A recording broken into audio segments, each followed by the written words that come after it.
Boa tarde, todo mundo. Vamos começar a nossa atividade hoje. Nossa aula hoje, né, a discussão de estossomose, né? Então, vamos iniciar com o grupo Legionélios, né, que vai falar primeiro a apresentação. Eu já acho que foi a apresentação que vocês encaminharam, né? Já está encaminhado.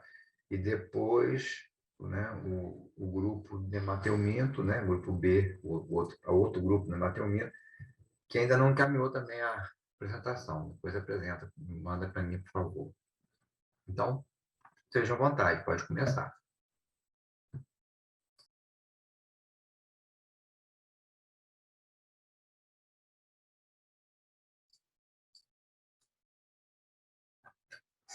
Lembrando de falar o nome antes, tá? Por favor. Boa tarde, professor. Vocês conseguem me ouvir? Estou pelo celular, não consigo entrar pelo computador. Estão me ouvindo bem? Sim. Show. Nosso grupo vai falar um pouquinho sobre estossomose. Eu sou Thaís e vou falar sobre os aspectos parasitológicos. Pode passar, por favor. Isso. A estossomose ela é popularmente conhecida como xistose, barriga d'água ou doença dos caramujos. É uma doença parasitária transmitida por planobídeos, que são os caramujos, e também é conhecida por bilharzíase, devido ao Theodor Birzas, que foi o primeiro cientista a identificar o parasita. Existem 3 principais espécies do esquistossoma, que seria o Mansoni, que predomina na África e na América do Sul, o esquistossoma japonicum e o Haematobium, que tem maior incidência na África e no Oriente Médio. O esquistossoma mansônico é a única espécie do gênero esquistossoma descrita no Brasil, e é discutido que o agente foi introduzido aqui pelo tráfico de escravos africanos e encontrou seus hospedeiros em um ambiente propício para o seu desenvolvimento. Pode passar o slide, por favor.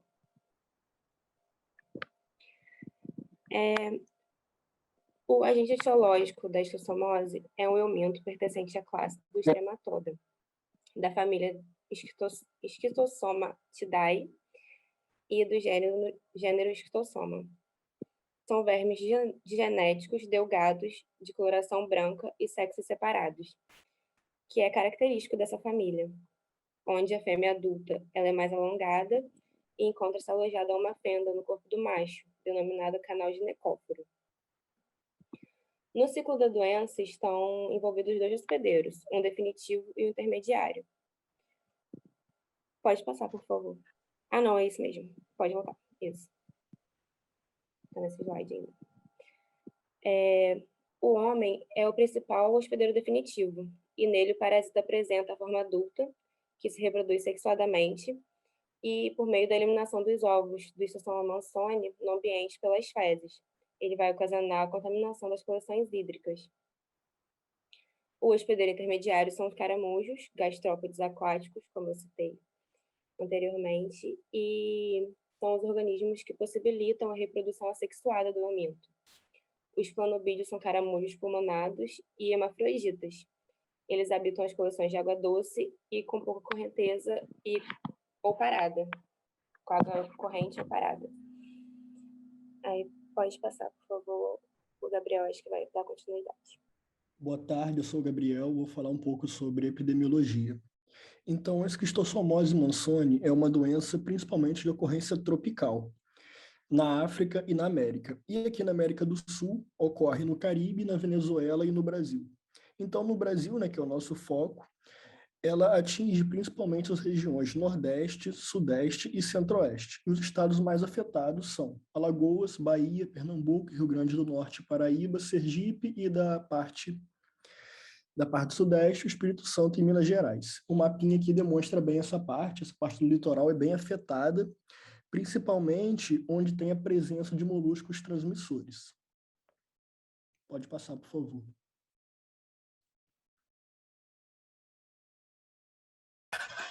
Boa tarde, meu nome é Pedro, vou falar um pouco sobre o ciclo da esquistossomose. Então, no primeiro momento, a gente vai ter os ovos, né, liberados pelos seres humanos infectados, e esses ovos vão estar presentes nas fezes humanas. Quando eles chegam no ambiente aquático, por fatores de temperatura e outros, né, ocorre a eclosão desses ovos. E aí a gente vai ter a liberação, então, dos miracídios, que é um estágio larval, que ela tem bastante capacidade de locomoção, e também uma certa quimiotaxia pelos caramujos. No interior desses caramujos, os miracídios vão sofrer algumas alterações morfológicas e vão se transformar nas cercárias. Essas cercárias são as larvas que ficam livres, né, na água, criando um ambiente contaminado, e elas são capazes de fazer uma penetração ativa na pele do ser humano, que entra em contato com essa água. E ao fazer a penetração, né, na pele do homem, elas perdem a cauda e aí também sofre algumas alterações morfológicas, transformando-se em um estágio chamado esquistossoma. E esses esquistossomos, eles vão seguir pela circulação sanguínea e também linfática, até atingir principalmente os vasos do fígado, onde eles vão evoluir para os parasitas de forma adulta. E aí, mais especificamente nos vasos do sistema porta, nos vasos dos portais mesentéricos, começa a ocorrer, então, a sobreposição da fêmea no canal ginecóforo do macho. E aí, então, vai ocorrer a cópula e a ovoposição, e esses ovos vão, então, ser liberados, né, nesses ambientes aquáticos, dando reinício, né, na verdade, ao ciclo.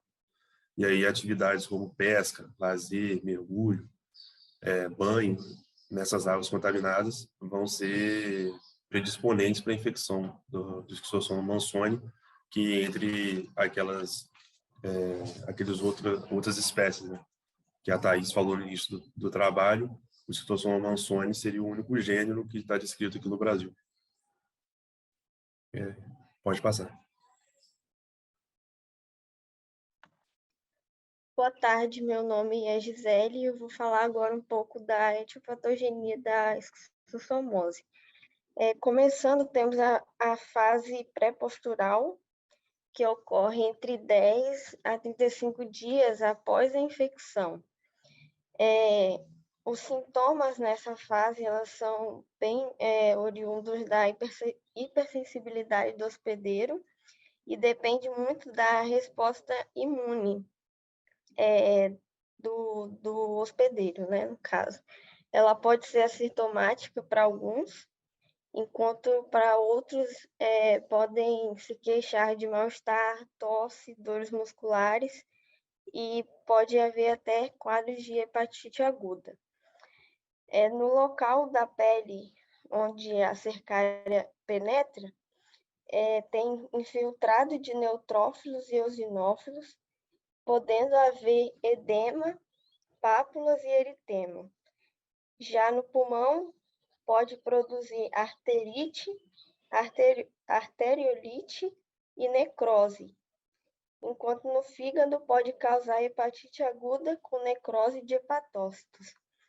Na fase aguda, já dura de 50 a 120 dias após a infecção e é acompanhada de febre, sudorese, diarreia, disenteria, cólica, tenesmo, hepatoesplenomegalia discreta, leucocitose com eosinofilia e aumento discreto das transaminases.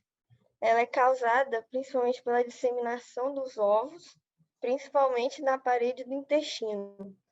As lesões hepatoesplênicas são causadas pela hipersensibilidade do hospedeiro aos antígenos secretados pelo parasita.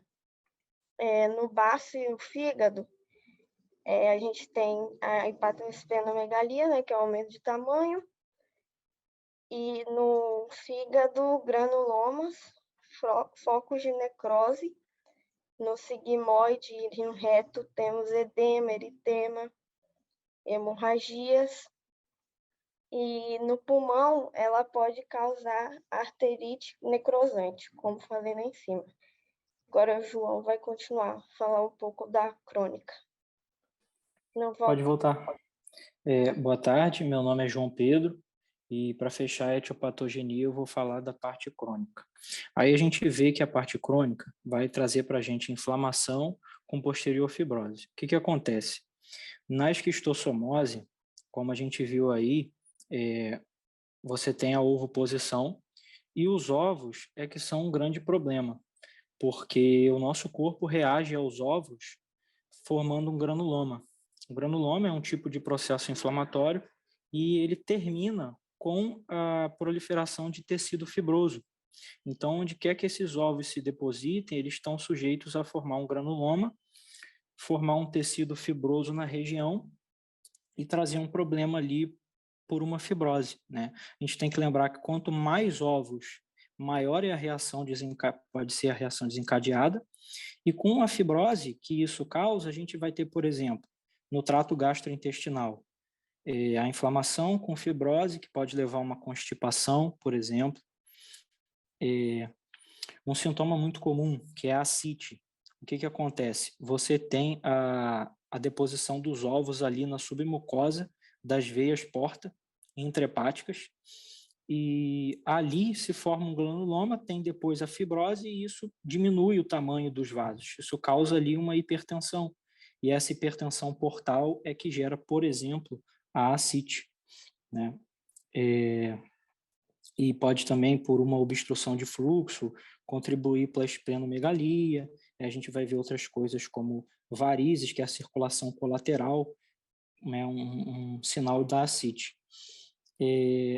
Nos sintomas pulmonares, né, pode chegar até gerar por causa dos sintomas pulmonares, que pode gerar ali algum acometimento no pulmão com inflamação e também a fibrose, pode acabar interferindo com o coração, porque dificulta a microcirculação ali da região e pode gerar uma sobrecarga no ventrículo direito também, causando uma insuficiência cardíaca. E, por fim, nós temos também a lesão em outros locais do organismo por deposição de imunocomplexo. Pode ser também nos glomérulos renais, depositar ali o imunocomplexo. E por ativação do sistema complemento, esse imunocomplexo causar algum tipo de lesão, pode também ser no sistema nervoso central, né? Então, é isso.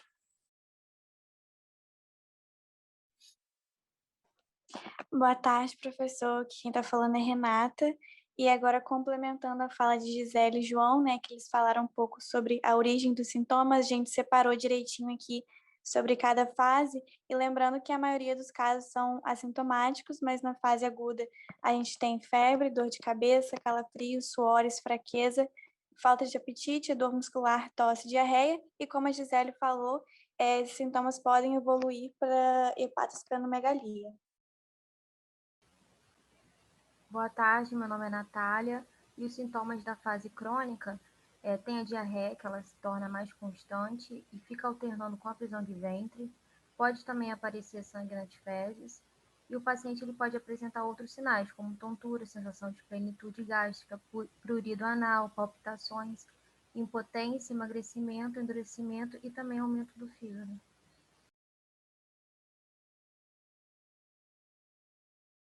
Boa tarde, eu sou a Camila.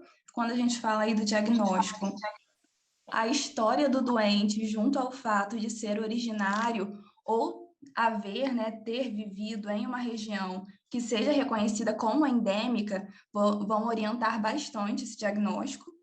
Só que apenas com a parte laboratorial realmente que dá para ter uma confirmação. E aí, nesses exames laboratoriais, nós temos os de fezes, né, que seriam através dos métodos diretos, que seriam CAT-CATs e LUTs, que vão detectar os ovos do parasita. Aí, quando a gente fala da técnica de CAT-CATs, além da visualização dos ovos, a gente permite uma contagem deles por grama de fezes, e isso vai fornecer um indicador quantitativo para avaliar a intensidade dessa infecção. Já quando a gente fala do LUTs, né, que seria a técnica de sedimentação espontânea, a gente tem a identificação dos ovos e sua diferenciação, se eles seriam viáveis ou não. É um método qualitativo, que é muito bom como qualitativo, mas não permite uma quantificação como o CAT-CATS. Aí outros métodos seriam a biópsia retal, onde tem a retirada, né, de fragmentos da mucosa retal, e aí eu vou ter a detecção de ovos nos diferentes estágios evolutivos. Outro seria a biópsia hepática, que é a mais comum, e vai ser usada quando a doença já está grave, né, clinicamente grave, e quando esses meios diagnósticos já citados, eles não permitiram uma confirmação realmente da doença. E aí eu tenho o exame de fragmento de fígado. Outros métodos, né, mais indiretos seriam baseados nos mecanismos imunológicos, que aí envolve a reação, né, de antígeno-anticorpo. Atualmente são usados o ELISA, né, ensaio imunoenzimático, imunofluorescência e reação periovular. Aí essa reação periovular se dá com a incubação dos ovos com o soro do paciente com esquistossomose, onde vai gerar aí uma reação de precipitação hialina ao redor da casca ali do ovo. A intradermo-reação não tem sido muito recomendada atualmente. E de forma complementar, no diagnóstico também por imagem, a ultrassonografia vai ajudar aí apontando o aspecto do fígado. Nas formas mais graves vai aparecer uma característica aí de fibrose, além também de informar sobre o tamanho do fígado, do baço e também sobre o calibre dos vasos portais.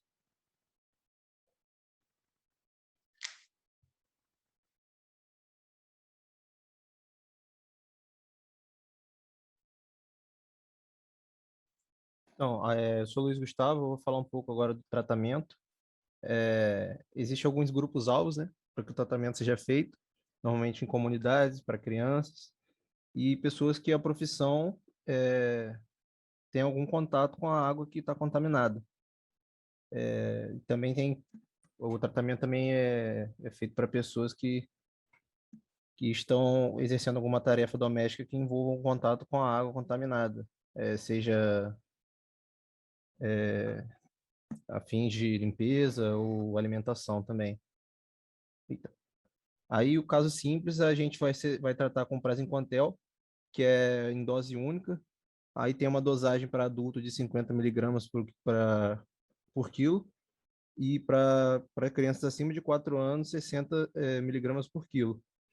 E nos casos mais graves vai ser necessário a internação hospitalar e também o tratamento cirúrgico, devido à gravidade aí dos sintomas e do quadro do paciente. E também é importante relatar que não há vacinação contra a esquistossomose, né?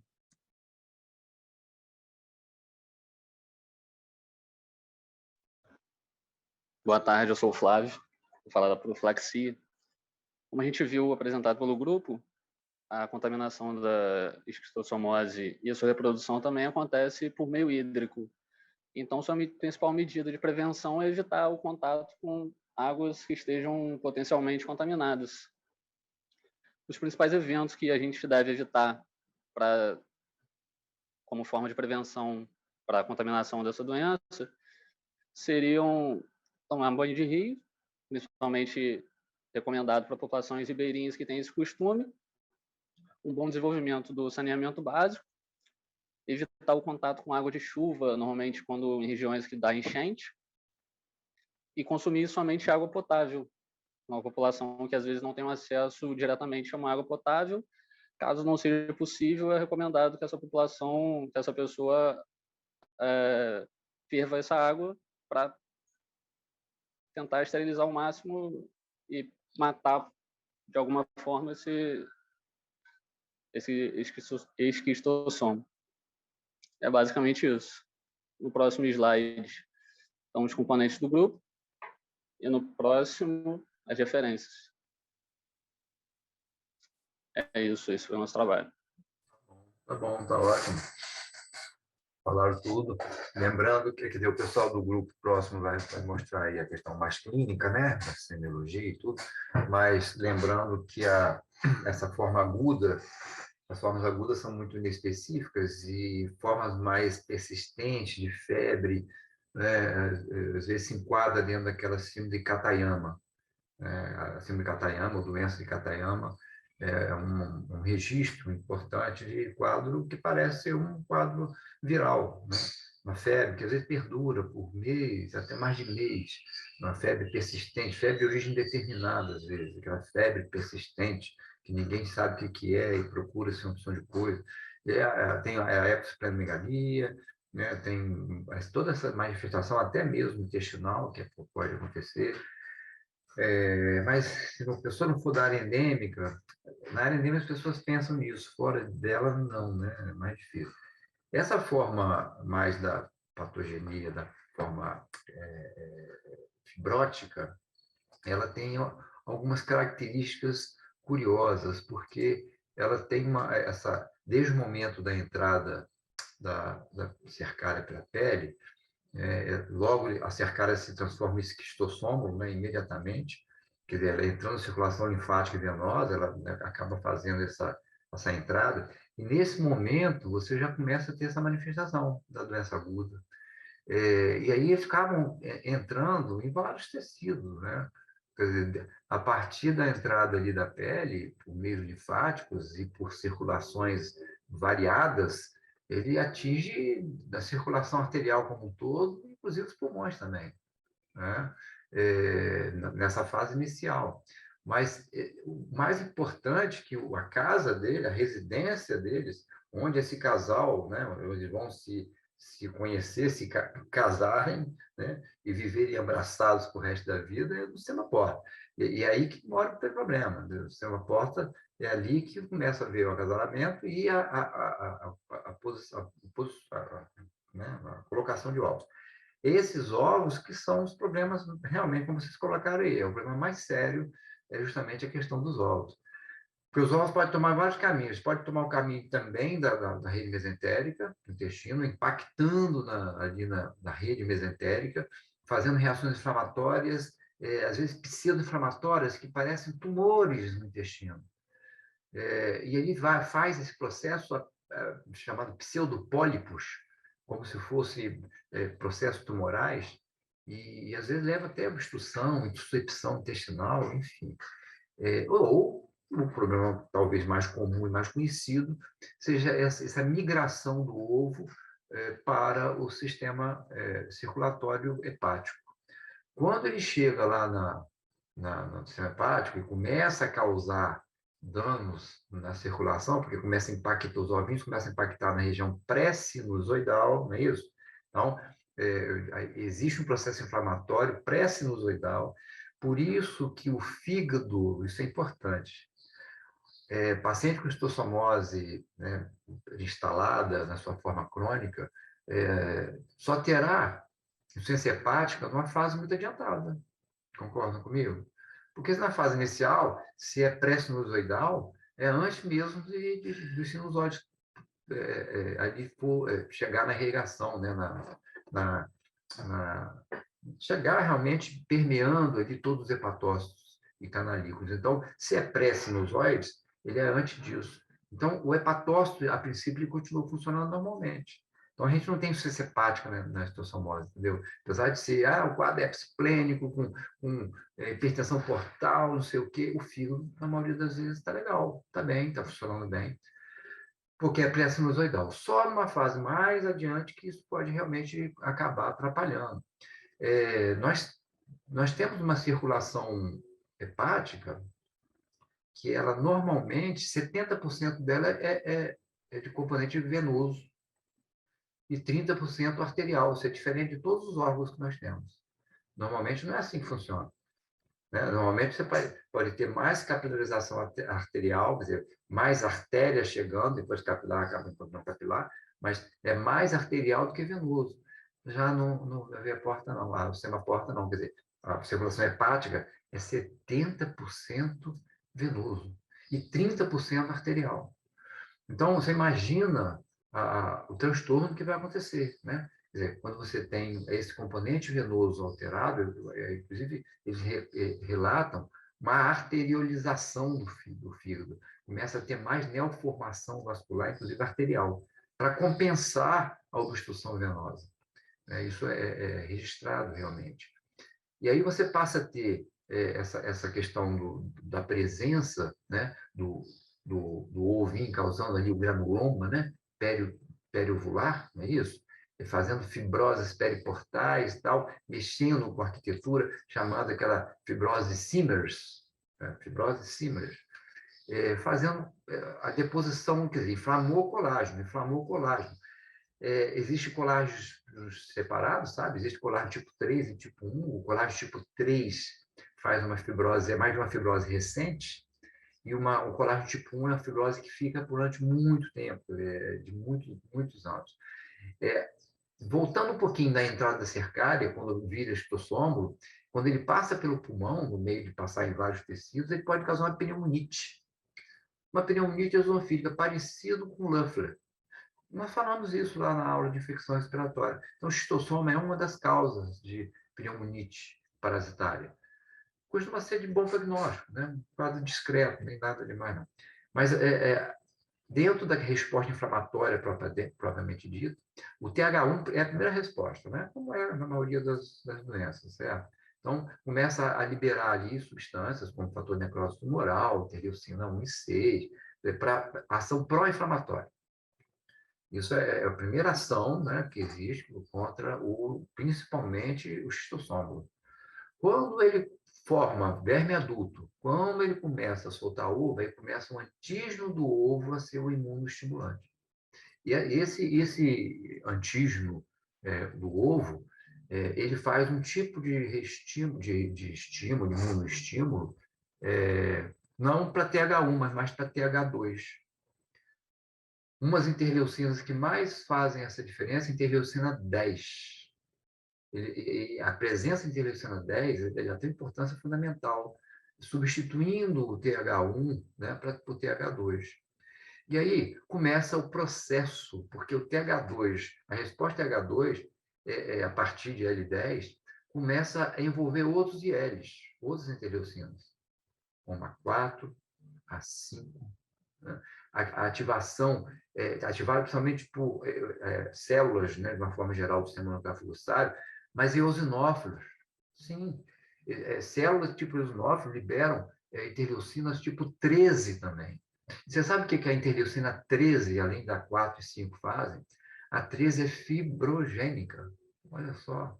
Então, o IL-13, quando junta com o IL-4, IL-13 com IL-4, faz um aumento da expressão da arginase no macrófago. Aí, o macrófago começa a trabalhar L-arginina para L-ornitina, que, no final das contas, vai dar a prolina, que é o colágeno.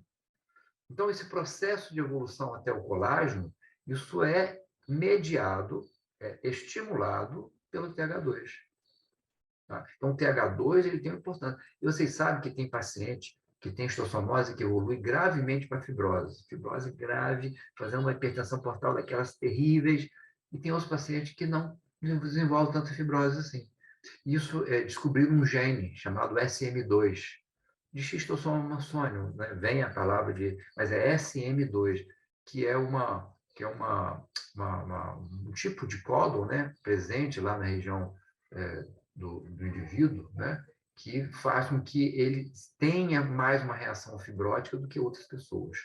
Tá? Isso é muito interessante, muito importante. Então, o que você tem normalmente é o TH1 fazendo uma lesão tecidual na sua fase aguda, tá? Então, você tem com essa resposta de citocina inflamatória, balanceada com o TH2, que é mais de fibrose. Tá? Então, o TH1 faz a inflamação, TH2 mais estimula a fibrose. E aí, na fase crônica, o que predomina é a fibrose. E você passa a ter esse quadro que vocês explicaram aí, que daqui a pouquinho o grupo próximo, né, Matheus Minto, vai falar, né, dessas manifestações clínicas.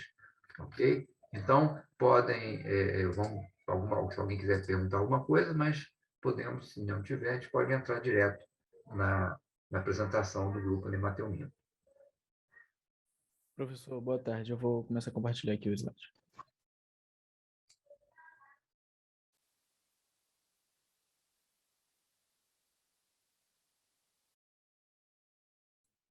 Vou botar aqui. Aí. Boa tarde, professor. Boa tarde, turma. A gente vai falar sobre o caso clínico, né? Mais a semiologia da esquistossomose. E meu nome é Breno. Aqui estão os participantes do grupo todo, né? E para falar o caso clínico vai ser agora a Larissa. Breno, tem como passar o slide aí? Porque não passou aqui, não. Não passou, não? Aqui para mim eu já estou no caso clínico. Aqui não tá aparecendo no meu. Não sei se o Peraí. pessoal tá aparecendo. Para você está no caso Agora, clínico? aham. tá. Coloca a Agora, parte da edição, que eu acho que fica melhor. agora Assim, apresentou. apresentou? Uhum. Show. Boa tarde, eu me chamo Larissa e eu vou falar um pouco sobre o caso clínico. Paciente TBA, 38 anos, masculino, casado, agricultor, ensino médio incompleto, natural e procedente de Sapé-Açu, Bahia. Procurou unidade básica com queixa de sangue nas fezes há 2 dias. O paciente refere fezes enegrecidas, fétidas e amolecidas há 2 dias. Associado ao quadro de melena, apresentou 2 episódios de hematêmese e aumento do volume abdominal há 4 meses. Afirma a perda de 5 quilos e alterações no ritmo intestinal nos últimos 4 meses, além de cansaço progressivo, que o tem impedido de trabalhar. Nega febre, inapetência para apresentação.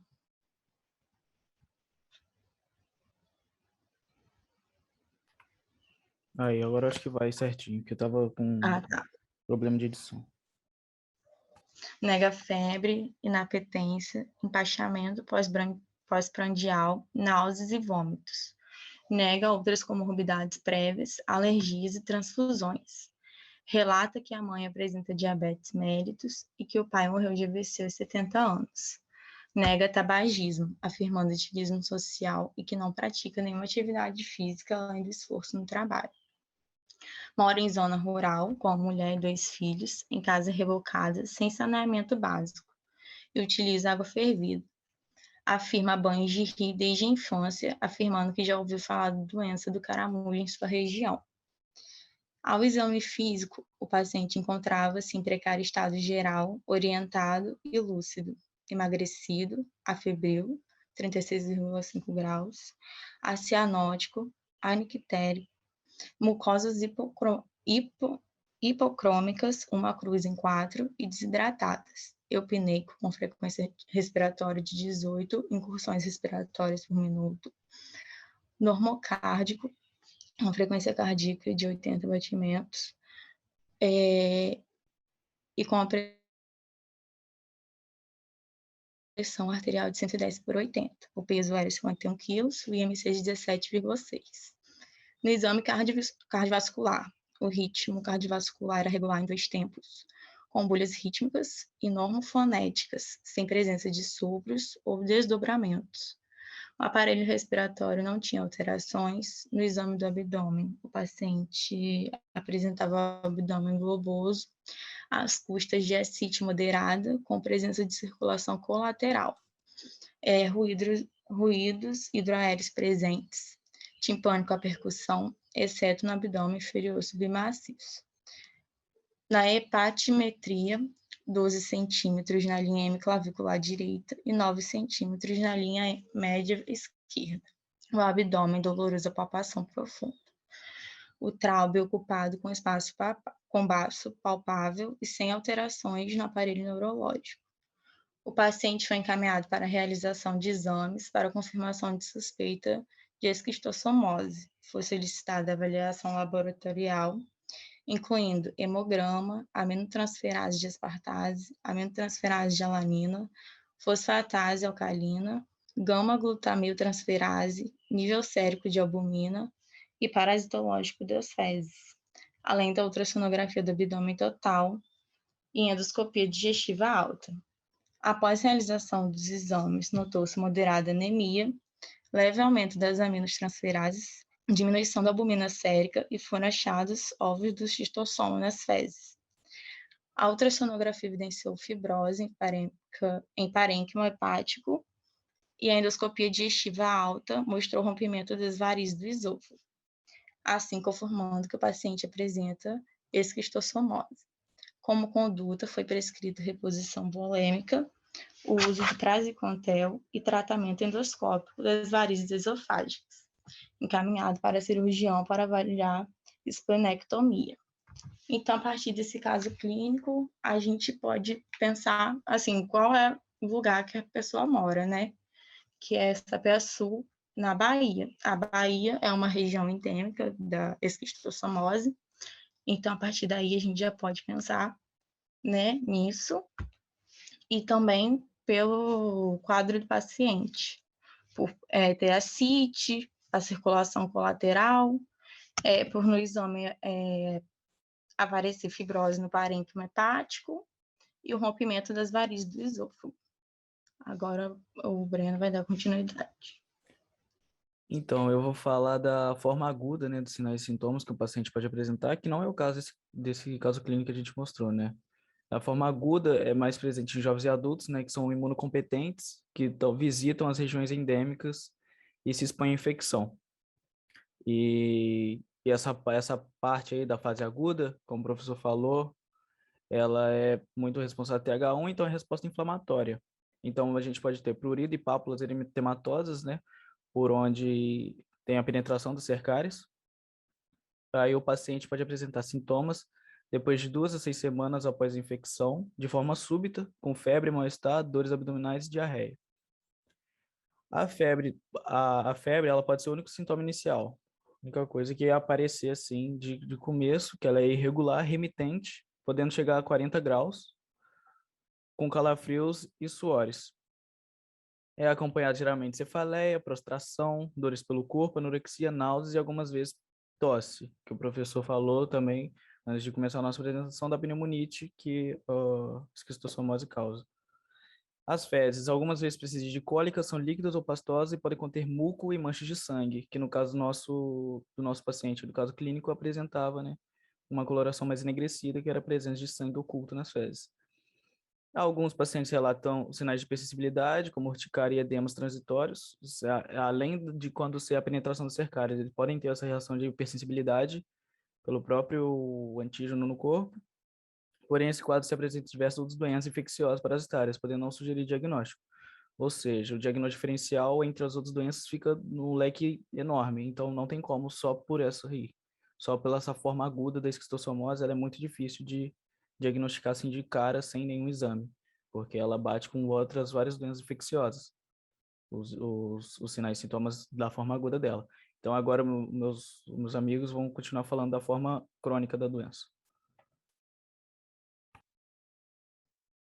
Boa tarde, gente. O Marcelo aqui. Vou estar dando continuidade à apresentação, falando sobre a forma crônica, a fase crônica da doença. Ela se estabelece ali a partir de 6 meses, né, algo em torno de 6 meses após o início da infecção, vai evoluindo com o tempo. As manifestações clínicas vão depender da intensidade da carga parasitária e da localização do parasita. Evidentemente que na fase crônica o número de parasitas é menor, né, mas ainda assim vai ser responsável por sinais clínicos importantes, né, persistentes e, dependendo da situação, com níveis extremos de gravidade. A gente viu que a esquistossomose crônica pode se apresentar sob a forma intestinal, né, hepatointestinal, hepatoesplênica, pulmonar, cardiopulmonar ou neurológica. Mas nesse caso clínico que a gente mostrou para vocês, através, né, da análise dos sinais e sintomas, a gente constata que se trata da forma hepatoesplênica descompensada. Por quê? Pode passar, né? Se a gente for voltar lá no exame físico, né, na hepatimetria, a gente vê que o paciente tem na linha clavicular direita, né, o equivalente ali ao lobo hepático direito, 12 centímetros. No limite já, né, visto que o normal é de 6 a 12. Na linha média esquerda, 9 centímetros. O normal seria de 4 a 8. Então, esse paciente já apresenta o fígado levemente aumentado, né, o que é característico dessa patologia, e também fibrosado, né? A ultrassom revelou justamente uma fibrose no parênquima pulmonar, né, porque a presença do parasita acaba lesionando o fígado, né, causa um processo inflamatório pré-sinusoidal, né, e posteriormente a deposição de colágeno e a formação de tecido fibroso. Por isso que o fígado fica assim acinzentado, né, endurecido, como está aí na imagem. E é de se esperar também que com o tempo aconteça uma retração hepática, até porque o tecido fibroso é rígido, né, e tem pouca elasticidade. Outros sinais que estariam presentes, nesse caso clínico, estão presentes, né, e que são sugestivos da forma hepatoesplênica seriam o baço palpável, que o espaço de Traube é ocupado, né? Lembrando que o baço só vai ser palpado quando tiver 2 a 3 vezes o seu tamanho normal. Então, esse paciente já tem aí uma esplenomegalia avantajada. E esse paciente refere também a hematêmese, né, que é outro sintoma presente na forma hepatoesplênica descompensada, varizes de esôfago, né, que foram constatados na endoscopia digestiva alta, é outro sinal relativamente comum. E nesse quadro a gente ainda tem perda ponderal, cansaço progressivo e sinais de desnutrição. Também seriam outras evidências.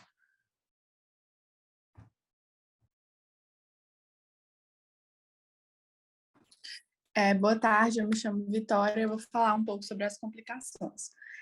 Quando a esquistossomose ela não é tratada adequadamente, ela pode evoluir para essas complicações, que vão ser decorrentes da inflamação crônica causada pelo verme, né? Então, ela pode gerar sangramento intestinal, má absorção intestinal, desnutrição, anemia severa, polipose intestinal, aumento do fígado, aumento do baço, hemorragia digestiva, hipertensão pulmonar e portal e pode também ocasionar a morte.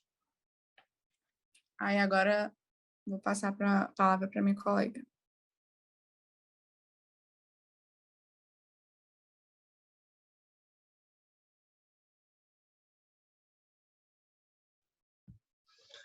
Boa tarde, eu sou o Carlos Henrique e agora eu vou falar um pouco mais sobre o exame físico, né, do paciente com esquistossomose. Então, na parte de sistema respiratório e cardíaco, a gente vai ter que observar principalmente a ausculta pulmonar e a cardíaca. Na pulmonar, se o paciente apresentar principalmente sintomas de hipertensão pulmonar, pode ser detectado nessa ausculta, mas que não é o caso do nosso paciente. Além disso, também na ausculta cardíaca, pode apresentar hiperfonese de segunda bulha. Já na análise do abdômen, a gente pode fazer a percussão hepática, né? Que, como no nosso caso do paciente, ele tinha uma hepatomegalia. Sendo assim, a gente vai conseguir detectar pelo som maciço, né, da área do abdômen. Além disso, na palpação do fígado, a gente pode usar a manobra de Charcot e Mathieu, que também, por ter uma hepatomegalia, pode ser detectada pela palpação. E na percussão esplênica, principalmente no espaço de Traube, né, que foi onde detectou a esplenomegalia, a gente pode ver o baço aumentado e o som maciço. Também pela palpação do baço, pode ver se detectar a esplenomegalia. E além disso, como o nosso paciente também apresentou a ascite, né, um abdômen globoso, seria então um sinal positivo do sinal de Piparotti. Além disso, a gente pode também observar no paciente com esquistossomose um abdômen estendido, né, globoso, doloroso, principalmente, né, na palpação dos cólulos, né, até mesmo devido a diarreias, entre outras reações inflamatórias. E também pode ter micropoliadenia, que principalmente na região inguinal, mas pode também ter na área axilar ou cervical, e também dispneia, mais especificamente a platipneia, que seria a dispneia, principalmente na posição ortostática, né? Pode passar. Boa tarde, gente. Eu sou o Gabriel Freixo. Eu vou falar um pouco sobre os exames complementares que podem ser feitos no caso da esquistossomose e correlacionar um pouco com o nosso caso clínico, né? A gente tem um hemograma que, como foi visto, detectou uma anemia moderada com uma diminuição na albumina, isso em decorrência do comprometimento hepático, já que o fígado é o órgão produtor de albumina. A gente tem também o exame parasitológico de fezes, pode ser feito o catocates, que no caso do nosso paciente foi detectado os ovos do esquistossoma. A gente tem a ultrassonografia de abdômen, em que foi detectado a fibrose no parênquima hepático e também, como o Carlos tinha dito anteriormente, a hepatomegalia. A gente tem a biópsia hepática, que em casos gerais de esquistossomose, ela pode detectar pólipos no colo, então, enfim. A gente tem o grânulos, pode ser detectado grânulos com ovos do esquistossoma Manzoni através da biópsia hepática. E a gente ainda tem a enterotomografia, que pode a gente ter achados que correspondem a doenças inflamatórias intestinal, que normalmente vai acometer o jejum no proximal. E é basicamente isso, gente. Beleza. Bota o início da apresentação, por favor, do caso clínico, só para isso. Mas foi bom, foi uma apresentação legal, né? Tanto do Legionetics quanto de vocês, do Mateumito. Só para colocar aqui algumas coisas interessantes, porque um paciente que tem esse quadro de hemorragia digestiva, né? Hemorragia digestiva. Então, ele tem melena, hemorragia digestiva baixa, e tem hematêmese, hemorragia digestiva alta, associada com esse aumento do volume abdominal. Então, ele tem uma síndrome de hipertensão portal, que a gente pode dizer, né? Porque além de ter esse aumento do volume abdominal, ele tem uma alteração também no exame físico, né? Que mostra ali a presença, esse aumento do volume abdominal tem piparote, então tem realmente ascite. Na hora da avaliação do abdômen, a gente vê circulação colateral, não é isso? O baço também aumentado, então, mostrando que o paciente tem uma hepatosplenomegalia. E aí, isso é bem importante, porque quais são as outras causas de síndrome de hipertensão portal? Existem outras causas, né? E uma delas, por exemplo, é a própria cirrose hepática. E aí, não é cirrose pré-sinusoidal, que isso aqui é uma cirrose pré-sinusoidal, certo? Uma cirrose que está antes dos capilares sinusoides. Já a cirrose de Lemack, ou cirrose hepática alcoólica, ela é, né, intrasinusal, quer dizer, ela pega todo o fígado ali, no lóbulo inteiro. Assim como a cirrose hepática por uma hepatite viral, também acontece dessa maneira. Então, essa cirrose aqui é diferente. Então, é a cirrose pré-sinusoidal. Como eu falei, por isso que o fígado mantém sua função até em estágios mais avançados da doença. Mas aí a gente pode observar o seguinte, bem, vocês explicaram aí, a hipertensão portal é porque aumenta a pressão hidrostática dentro, né, já que a cirrose pré-sinusoidal está ocorrendo, e 70% da circulação hepática vem dessa circulação, então começa a acumular tudo na veia porta. E aí começa a ter o quê? Uma dilatação, aí eu posso ter aumento da pressão hidrostática dentro dos vasos. E para complicar, esses pacientes começam a ter também, em geral, eles são hipoproteicos, eles têm pouca proteína, eles são desnutridos, né, muitas vezes. Isso pode complicar a situação. Se o fígado começar a ter disfunção, e existe ainda aquela coisa, né? Pacientes com cirrose pré-sinusoidal, né, que você acabou de mostrar aqui, associado com uma hepatopatia alcoólica. É possível? Claro que é.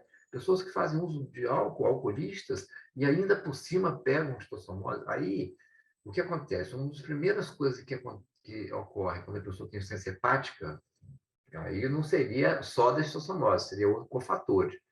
É hipoalbuminemia. Então, olha só, eu tenho aqui uma pressão hidrostática nos vasos, na veia porta e todo o sistema mesentérico, está tudo ali inchado, né? Cheio de a pressão está grande dentro do vaso, e ainda por cima a pressão coroidosmótica, quer dizer, a albumina pode estar baixo dentro do vaso também. Prato feito para líquido sair de dentro do vaso. Eu não tenho a proteína para segurar, e eu tenho uma pressão aumentada para colocar para fora, então o paciente faz a ascite. Esse é o mecanismo da ascite. Só que não é só aí, né? Por exemplo, começa a ter derrame pleural, pode ter edema membro inferior, começa a ter aumento da pressão em toda a rede, né? Circulatória e venosa, principalmente. Então, começa a ter essas manifestações. Mas uma coisa que chama atenção é que esse paciente ele pode ter, também vocês mostraram ali, com essa hipertensão portal, começa a criar. Não falei que havia arteriolização do fígado? Sim, porque se você bloqueia a entrada de sangue no fígado, o organismo tem que criar um artifício que seria arteriolizar o fígado. Mas em outros lugares começa a formar novos vasos. Existe uma neoformação vascular, shunts, são shunts que aparecem que antes não existia, até mesmo entre artéria e veia. E sabe o que isso provavelmente é uma causa que explique por que o ovo vai parar no pulmão? Porque da veia porta, O ovo não pode passar para o pulmão, concorda comigo? Se o ovo está saindo da veia porta, como é que ele foi parar no pulmão? Não tem circulação que leve a veia porta para o pulmão, concorda comigo? Então, isso tem a ver com circuitos novos. Novos circuitos são mostrados e o paciente passa a ter, além da hipertensão portal, a presença de ovinhos que vão lá para o capilar pulmonar. E aí, eu começo a ter o quê? Essas fibroses a nível de capilar pulmonar. Pronto. Aí eu começo a sobrecarga direita. E aí, eu começo a ter, se eu tenho sobrecarga do lado direito, porque se eu tenho a fibrose na rede pulmonar, na circulação pulmonar, o coração direito tem que bater com mais força, com mais vontade. Então, ele começa a dilatar o ventrículo direito e faz um negócio chamado cor pulmonale. Cor pulmonale, que é justamente isso, a insuficiência cardíaca direita, por causa da hipertensão pulmonar. Outra situação que isso pode ocorrer nesse paciente, olha só, esses ovinhos, eles podem chegar no pulmão, mas sabe onde pode chegar também? No sistema nervoso. Esse mesmo ovinho pode chegar por neoformação vascular no sistema. Sabe qual é o lugar mais comum do sistema nervoso comprometido? É na medula espinhal. Então, ocasionalmente você vai ter doença medular, um processo de paralisia ou paresias, o paciente fica paraparético, né? Com membro inferior com fraqueza, com bexiga neurogênica, por causa da estistossomose medular. E olha isso, olha como que isso... Aliás, é a complicação neurológica mais comum da estistossomose, é essa.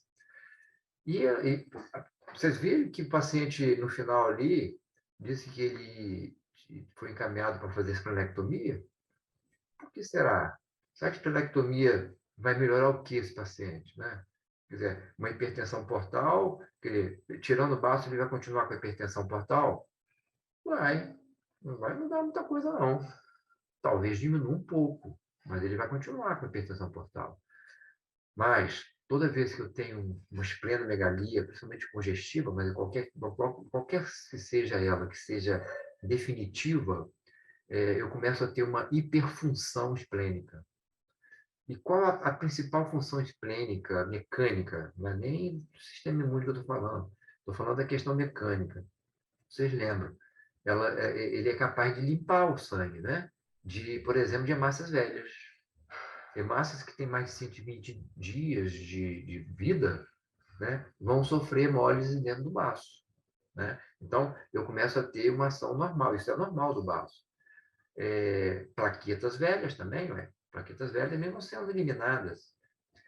Hemocaterese, que a gente fala, né? Que esse conjunto de células brancas também. Mas, se meu baço está normal e começa a aumentar o seu tamanho, eu começo a aumentar a sua função. Então, ele começa a destruir massas nem tão velhas assim. Plaquetas nem tão velhas assim. Leucócitos nem tão velhos assim. Então, o paciente vai ter uma tríade muito comum, que é leucopenia, anemia e plaquetopenia, ou trombocitopenia. Essa tríade, anemia, leucopenia, trombocitopenia, a gente dá o nome de hiperesplenismo. E aí, esse paciente certamente, você vê, o paciente já tem uma varize no esôfago, que é justamente pelas dilatações venosas todas, forma varize. Pode ter varize no estômago, que está sangrando, cara. Está ali, está tão estufado que está sangrando. O paciente já fez hematêmese, já fez hemorragia digestiva baixa, porque está sangrando. O sangue, quando passa pelo estômago, entra em contato com o ácido clorídrico e fica escuro, e dá a melena lá embaixo. Então, ele está sangrando lá em cima do esôfago, para fora, né, dando hematêmese e também fazendo melena. Você imagina se esse paciente tiver com a plaqueta baixa? Se ele tiver com a plaqueta baixa por causa do hiperesplenismo, o que vai acontecer? Ele vai ter um sangramento mais suntuoso, mais importante. Então, é preciso... esse paciente já está imunodeprimido, às vezes desnutrido. Se eu começo a diminuir leucócitos, porque estou destruindo os leucócitos mesmo que estejam funcionando, eu tenho que tirar esse baço. Tá certo? Então, esses pacientes precisam realmente, por causa da anemia, da leucopenia e da trombocitopenia, retirar esse baço. A esplenectomia, às vezes, resolve muito a parte clínica geral desse paciente. Tá? Uma outra colocação que vocês colocaram também aí, que é a insuficiência renal. Paciente que tem estistossomose pode evoluir com glomerulopatia, mas aí é a presença de imunocomplexo. Então, são anticorpos que reagem contra os antígenos expostos pelo xistossoma e pelos ovos também, e acaba fazendo essa deposição no glomérulo renal, fazendo uma glomerulopatia que leva a insuficiência renal, glomerulonefrite, né? Insuficiência renal. Então, é um conjunto de doenças muito complexo, né? O ruim é isso, são pacientes geralmente que estão numa área já né, assim, de dificuldade, de pobreza, já desnutrido, então alcoolistas, então que vem sobrepor uma doença dessa que pode realmente trazer uma gravidade muito grande ao quadro clínico, tá? Então, muito bem, eu acho que é isso mais ou menos, né? O tratamento, sabe? Que o tratamento que a gente acaba fazendo, quando não é cirúrgico assim, é diurético, para diminuir essa volemia, né? Então, dá uma secada nesse paciente. E às vezes você faz o diurético de alça, tipo furosemida ou hidroclorotiazida, e você faz também um diurético poupador de potássio, tipo espironolactona. Porque como você tem uma retenção de débito antes do fígado, não é isso? Já que a fibrose está ali, então pouco sangue, tem muito sangue retido, então acaba chegando pouco sangue de retorno venoso no coração. E aí o paciente começa a fazer, sabe o quê? Baixo débito cardíaco. E quando faz baixo débito cardíaco, por causa dessa retenção venosa lá atrás, você desencadeia o sistema renina-angiotensina-aldosterona. E se eu ativo o sistema renina-angiotensina-aldosterona, o que acontece? Começa a ter retenção ali de sódio para poder puxar a água. Isso é fisiológico, né? É preciso, o sistema renina-angiotensina-aldosterona começa a tentar buscar, né, o sódio e jogar o potássio para fora. E acaba você tentando segurar um líquido que você precisa, que o organismo precisa para ter cabeça e pressão para o rim. E aí você acaba retendo o líquido, piorando, retendo sal, né? Por isso que a espironolactona, nesse caso, é interessante, né? Não é o nosso motivo aqui, só para entender, né? Dentro da fisiopatogenia aí, por que você trata com espironolactona e diurético de alça ao mesmo tempo. Outra coisa importante, que é o uso de beta-bloqueador. O propranolol é um dos melhores beta-bloqueadores nesse caso, porque os receptores beta-2 eles estão em grande concentração também nessa rede porta e mesentérica. Então, quando eu faço o beta-bloqueador, eu diminuo essa pressão vascular nessa região, nesses vasos aí. Isso aí, então, diminui a hipertensão portal. Então, o que eu faço? Eu faço diurético de alça e poupador de potássio e faço também o propranolol. É um tratamento clínico que você faz para estossomose ou para qualquer hipertensão portal, na verdade. E a variz esofagana, como é uma dinamite, que ela pode romper a qualquer momento, imagina, se tiver uma plaqueta baixa, então, por causa do baço, você pensou?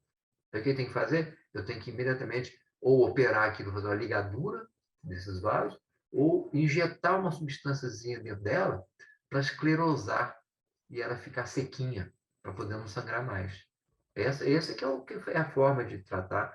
Mas se a pessoa chegar no CTI, já grave, com choque hipovolêmico, porque sangrou muito, muita hemorragia, aí você tem que, muitas vezes, colocar uma sonda e insuflar um balãozinho lá no esofudistal, que é o balão de Saint-Stake Blackmore, que é você insufla e aquilo ali vai comprimindo o vaso para parar de sangrar. Isso é claro, de catástrofe, de tragédia, no momento, e às vezes é difícil conseguir resolver, né? Mas é apenas para salvar a vida do paciente naquele momento, certo? Tudo bem? Pode apagar aí a apresentação, né? Se alguém tiver alguma dúvida, espero que vocês estejam entendendo o que eu estou falando, que eu estou, né, explicando em cima da clínica, porque a nossa parasitologia é médica, né? Não é uma repetição apenas. Então, né, é mais a parte clínica mesmo, de semiologia. Todo mundo entendeu o que eu falei? Professor, quando o senhor falou da melena, ela é de origem da digestiva alta, não é? Sim, exatamente. Por causa disso, por causa da ligação do sangue quando passa pelo ácido clorídrico.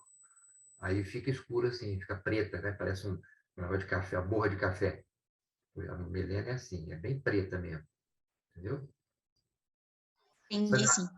Sangramento mais baixos, por exemplo, tem paciente que faz hemorragia baixa, né? Intestinal baixa, uma divertículo que sangra, ou até um câncer mesmo. Se tem sangramento intestinal baixo, o sangue é vivo. Se o sangue é escuro, é preto, porque ele teve tempo para entrar em contato com o ácido clorídrico. Então, certamente, ou provavelmente, ele é alto. Ele é lá de cima, ou do esôfago ou do estômago. Entendeu? Professor, só esse finalzinho que o senhor falou, relativo, antes do senhor falar desse balãozinho, né, para poder parar de sangrar, o senhor deu o exemplo que pode fazer uma ligadura, eu não entendi direito. Poderia repetir, por favor? Claro, você faz pela endoscopia. Pela endoscopia mesmo, é capaz de você ir lá, tem um elásticozinho mesmo, é tipo elásticozinho de borracha, né? Você pega aquilo com um aparelhinho, aí vai numa borda do vaso que está dilatado, você coloca aquele elásticozinho de um lado e de outro. Simplesmente isso, aí seca aquele vaso dilatado, entendeu? Então é assim que faz a ligadura. E aí fica ligado mesmo para sempre, né? Botou borrachinha, não tem mais problema. Tá? Alguém mais? Quer perguntar alguma coisa? Viu? Clínica é uma coisa bonita, né? Semiologia, então, é mais linda ainda. Então, é importante a gente sempre estudar, porque é isso que vocês vão fazer lá na frente. Esse aprendizado que vocês estão tendo agora é para usar lá na clínica, na vida de vocês, médica, né? Então, medicina é bonito por isso. Vocês podem ir colocando o nomezinho de vocês lá. Quem já apresentou não precisa, porque já está registrado aqui, tá? Presença. Mas todos os outros, por favor, coloque o nomezinho lá no chat. Ok? São 3h10. Daqui a uma hora certinho a gente começa a aula de micro. Tá? Hoje sou eu mesmo, vou dar aula de neuroinfecções. Ok? Então, até daqui a pouquinho, descansar um pouquinho, daqui a uma hora a gente está junto. Essa mesma sala aqui, tá bom? Bye, bye.